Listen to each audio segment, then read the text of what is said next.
Chapter 12 of the Bhagwat Gita is comparatively small. It has only 20 shloks. It's called Yoga of Devotion or also Vibhuti Yoga. Shlok-wise division of the chapter are as follows. Shlok 1 to 12, respective merits of worshippers of God with form and worshippers of God without form. Shlok 13 to 20, marks of self God realized soul that is described. What are the questions that arise in the minds of people regarding chapter 12? 1. What is the significance of chapter 12 of the Bhagwat Gita? The chapter begins with Arjun asking Lord Krishna about two types of worshippers. Those who worship formless God and those who worship personal gods with form. Shri Krishna declares that the devotion can of both these types attain him through the paths that they adopt. Question number 2.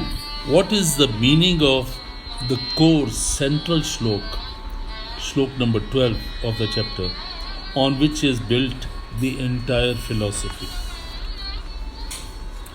Knowledge with mere rituals is not enough to purify the hearts. It requires honest, earnest process of engaging in the mind and the meditation. Those are important things. Another question. What are the qualities of Bhakt as described in chapter 12? Bhakt is beyond the vagaries of and effects of pleasure, pain, hatred, sorrow and desires. He has devotion, remains calm and responds to a friend or a foe in a befitting manner without getting into any kind of reaction. Another question. What is the purpose of human life according to Gita and in the words of Lord Krishna? The purpose of human life is to enhance one's character and with the unselfish service to humanity attain the form of Lord Almighty Himself. Only human birth is such that you can make efforts through good deeds to improve the future life. Now I'll read shlok-wise English translation of this chapter. Arjun said, "My Lord, you have defined two kinds of devotees of yours. Those who are constantly engaged in worshipping you, the all-manifested Almighty, and others who meditate on the formless Creator. Which among these two kinds of devotees are the preferred ones according to you?" The Lord Almighty said, "The devotees who concentrate their mind on me and remain engaged in my worship with the utmost devotion on my ever manifested form are considered great among yogis. But those who, controlling their senses, properly meditate on the omnipresent, all-pervading Almighty, which is without manifestations, those who are calm and fixated externally, those who are always interested in working for the welfare of humanity, and those who remain involved, such yogis are undoubtedly on the path to achieve my form.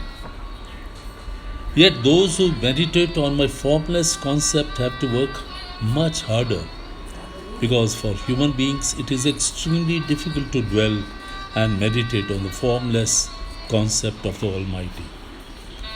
The devotees who dedicate all their deeds to me and remain engrossed in my worship, who with their Bhaktiyoga remember and worship me, my universal manifestations, Arjun, I am responsible to ensure that these devotees who are always setting their mind on my thoughts are freed from this worldly sea of death, and I ensure that they attain salvation. You must engage your mind and your intellect on me. If you do so, in fact, you will dwell in me. There is no doubt about it. If you are not capable enough to fix your mind on me, then Arjun, wish for attaining me through repeated efforts such as yoga. Keep on making efforts.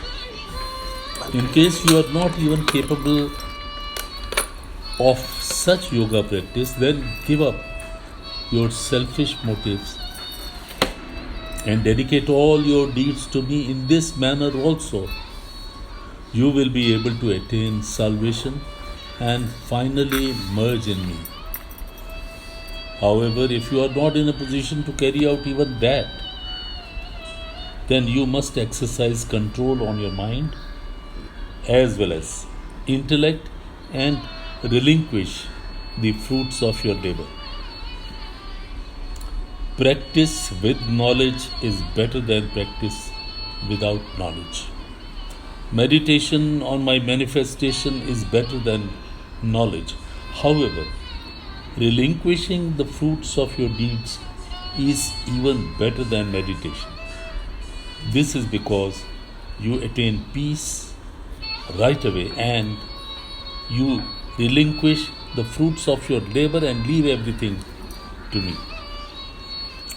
The person who is free from envy, jealousy, or any selfish motive, he who loves, sympathizes with everyone, and is without any attachment or ego, and for whom pleasure and pain is just the same. One who pardons all and gives courage to everyone, removes fear of even the sinners.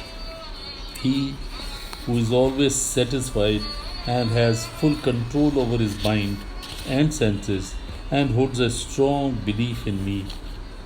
Such a devotee of mine is lovable indeed. My devotee who is never agitated with anyone, nor does anyone gets agitated with him, and he who is also free from joy, envy, fear is undoubtedly dear to me.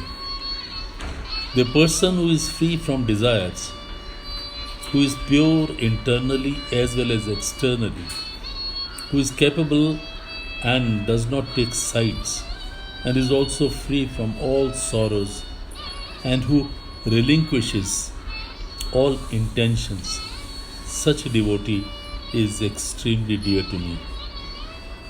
He who is never excited, is never envious, is never dismayed, he who does not long for anything, and who relinquishes all his deeds, good or bad, such a devotee is my favorite person.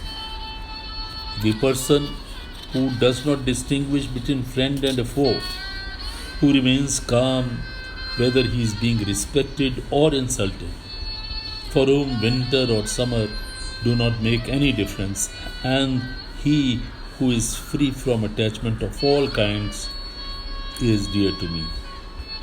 The person who considers criticism or praise alike, who is at peace with himself, and who is satisfied with whichever way he can subsist, and he who is not keen about any attachment, and is not attached even with his abode, such a person is my favorite. I am extremely fond of devotees who have strong faith in me and who hold no selfish motive. Nevertheless, they enjoy the nectar of life and love and thankful grace. Reading of these 20 shlokas of chapter 12 inspires you to worship God, inspires you to be unselfish, inspires you to work for the humanity in a selfless fashion. It is indeed a very effective chapter insofar as personal development of a person is concerned. Because you are able to overcome all your negativity, your envy, your jealousy, other such feelings, if you dedicate everything to the Lord Almighty, and if you are satisfied with yourself, and if you put your mind and soul into the work allotted to you, and if you worship Almighty wholeheartedly from the core of your heart, indeed, such a life is a pleasant and significant life.